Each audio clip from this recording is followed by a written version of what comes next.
Hello,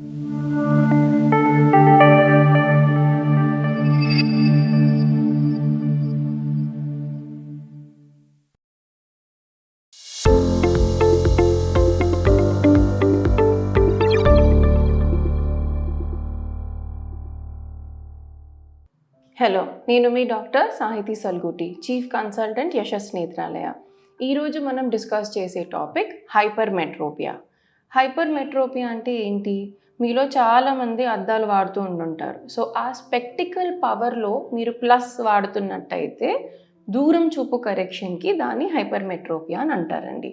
so హైపర్మెట్రోపియాలో ఏంటి problem అంటే, మనకి దూరం చూపు తగ్గడం వల్ల అది కరెక్షన్ చేయడానికి మనం ప్లస్ గ్లాసెస్ ఏదైతే మనము ఉపయోగిస్తామో దాని కండిషన్ హైపర్మెట్రోపియా. అసలు హైపర్మెట్రోపియా ఎందుకు వస్తుంది? First thing, genetics. 98% of the times మీకు దూరం విజన్ తగ్గింది, దానికి మీ డాక్టర్ ప్లస్ గ్లాసెస్తోని కరెక్షన్ చేశారు అని అంటే ఆ హైపర్మెట్రోపియాకి most common condition is genetics అండి. సో ఇలాంటి వాళ్ళకి ఐ షేప్ అనేది ఉండాల్సిన దానికంటే షార్టర్ ఉంటుంది. సో దీనివల్ల ఏమవుతుందంటే, మీ రేజ్ ఏదైతే వచ్చి రెటీనా మీద పడాలో అలా పడకుండా రెటీనా వెనకాల పడతాయి. సో అందుకని మీకు దూరం చూపు అనేది ఇబ్బంది అవుతుంది. సో ఇది కరెక్ట్ చేయడానికి ప్లస్ పవర్ గ్లాసెస్ని వేసి ఈ రేజ్ని రెటీనా మీద పడేటట్టు చేస్తాం. So this is how the shape of the eye is in hypermetropic conditions.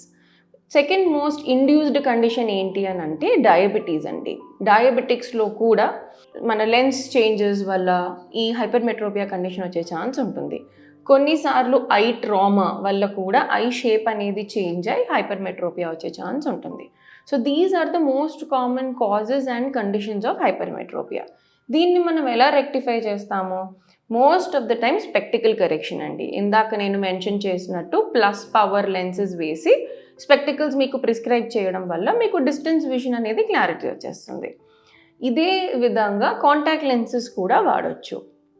In case మీకు పర్మనెంట్ కరెక్షన్ మీరు కోరుకుంటున్నట్టయితే, అంటే లేజర్ సర్జరీ చేయించుకుందాం అనుకుంటే లేసిక్ కూడా మనం ఆప్ట్ చేసుకోవచ్చండి. సో ఈ కండిషన్లో ఏంటి, పెరిఫరీ పార్ట్ ఆఫ్ ద కార్నియాని మైల్డ్గా ఫ్లాట్ చేసి ఈ హైపరోపిక్ కరెక్షన్ని మేము చేసేస్తాం. నెక్స్ట్ థింగ్, ఒకవేళ మీకు హైపర్మెట్రోపియా విత్ ప్రెస్బయోపియా అంటే దూరం చూపుతో పాటు దగ్గర చూపు కూడా ఇబ్బంది ఉంది, రెండిటికి ప్లస్ పవర్ గ్లాసెస్ వాడుతున్నారు అని అంటే కూడా మనము మోనో విజన్ సర్జరీ అనేది it's a laser based surgery. ఒక ఐని డిస్టెన్స్కి కరెక్ట్ చేస్తాము, ఇంకొక ఐని నియర్ ఇంకా ఇంటర్మీడియట్ విజన్కి కరెక్ట్ చేస్తాం. సో అబవ్ 40 years వాళ్ళకి కరెక్షన్ అనేది, పర్మనెంట్ కరెక్షన్ అనేది ఇలా ఉంటుందండి. అదర్వైజ్ టెంపరరీ కరెక్షన్స్ కావాలి, మాకు స్పెక్టికల్స్ వద్దు అనుకుంటే another option is there which is called orthokeratology. So దీంట్లో ఏంటి, రిజిడ్ లెన్సెస్ని మనం ఇవ్వడం వల్ల కార్నియా అనేది టెంపరరీ రీషేప్ అవుతుంది. సో దానివల్ల ఏంటి అని అంటే మనకి ఒక 6 hours 8 hours స్పెక్టికల్స్ లేకుండా మనం యూజ్ చేయొచ్చు. But this has to be used only under doctors guidance along with perfect measurements అండి. సో మీకు హైపర్మెట్రోపియా ఉన్నట్టయితే మీరు ఈదర్ డిస్టెన్స్ విజన్ మీకు ఇబ్బంది అవుతుంది, ఎవరైనా గ్లాసెస్ కావాలని చెప్పినట్టయితే ఫస్ట్ వెళ్ళి మీ ఐ డాక్టర్ని సంప్రదించండి. ఐలో ఇంకేదన్నా ఇష్యూ ఉందా అని కూడా చూస్తారు. బికాజ్ హైపర్మెట్రోపిక్ కండిషన్లో నేను ఎలా అయితే చెప్పానో ఐ బాల్ అనేది షార్టర్ ఉంటుంది కాబట్టి స్ట్రక్చర్స్ అన్నీ కూడా కొంచెం కంప్రెస్డ్ ఉంటాయి. యాంగిల్ క్లోజర్ గ్లాకోమా ఇలాంటి కండిషన్స్ వచ్చే ఛాన్స్ ఉంటుంది కాబట్టి every year compulsory eye checkup అనేది చేయించుకోవాలి. దాన్ని బట్టి పర్ఫెక్ట్ ప్రిస్క్రిప్షన్ గ్లాసెస్ మీకు సరిపడా పవర్ వాళ్ళు ఇస్తారు, దాన్ని యూజ్ చేస్తూ ఉండాలి. ఇన్ కేస్ మీకు పర్మనెంట్ విజన్ కరెక్షన్ మీరు కోరుకుంటున్నట్టయితే ఒకసారి మీరు మమ్మల్ని సంప్రదించవచ్చు. మీ ఐని మొత్తం చెక్ చేసి స్కాన్స్ తీసి మీరు సూటబులా కాదా అనేది కూడా మీకు ఆప్షన్ చెప్తాం. మీకు ఈ వీడియో నచ్చినట్టయితే లైక్, షేర్ అండ్ సబ్స్క్రైబ్.